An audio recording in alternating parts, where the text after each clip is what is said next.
Junior high school student nga usa sa mga sakop sa robotics team nga pambato sa nasod sa World Robotics Olympiad nanginahanglan og tabang pinansiyal. Si Luan Merundina sa report.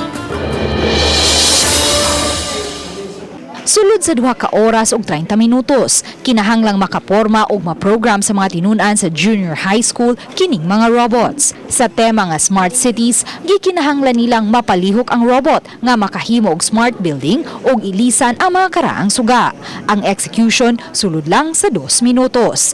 Samtang ang elementary, muhimo usab og driverless car nga makatransport sa mga pasahero sa ilang destinasyon. 2 ka team sa elementary ug 3 ka team sa junior high nga gikan sa nagkadiyang tunghaan sa Sugbo ang morepresentar sa nasod alang sa World Robotics Olympiad karong Nobyembre sa Hungary. Usa sa mga tinunan nga pambato sa nasod ang 12 anyos nga si Hana Alindahaw.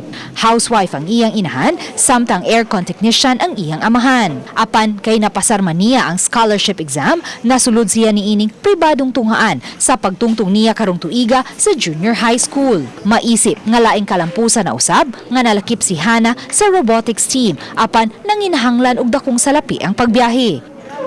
Si mama maning kamot lang daw siya nga makakitag man niya ako maning kamot lang po daw dere.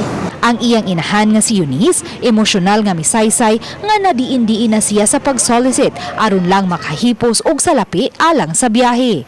Ganahan magid siya niya maluoy ko ba nga dili ko ang kay basta niya mangluod gani. Kay first time pa niya apil. Matud sa principal, Maria Felicitas Toledo, ang team lang nga nakakuha sa unang dapit ang maabagan sa World Robotics Olympiad sa gastuhan sa biyahe. Samtang ang second place ug third place nga team di inalakip si Hana, walay mapaabot nga abag busa personal nga gastuhan kini sa matag ginikanan. Individual ang pag-shoulder sa expenses. So what we do is we find different sponsors. We welcome sponsors who would like to support this endeavor since we're going to represent, it's not only the school, but this time it will be Cebu will be represented and most especially our country, Philippines. Dakong garbo nga makarepresentar sa nasod ug mo-compete sa mga international competitions. Busa pang hinaot sa tinunan nga unta matabangan siya nga makabot ang maong kalampusan. Uban ni June Solon ug Marlon Melgazo, Luan Merondina, Balitang Bisdak.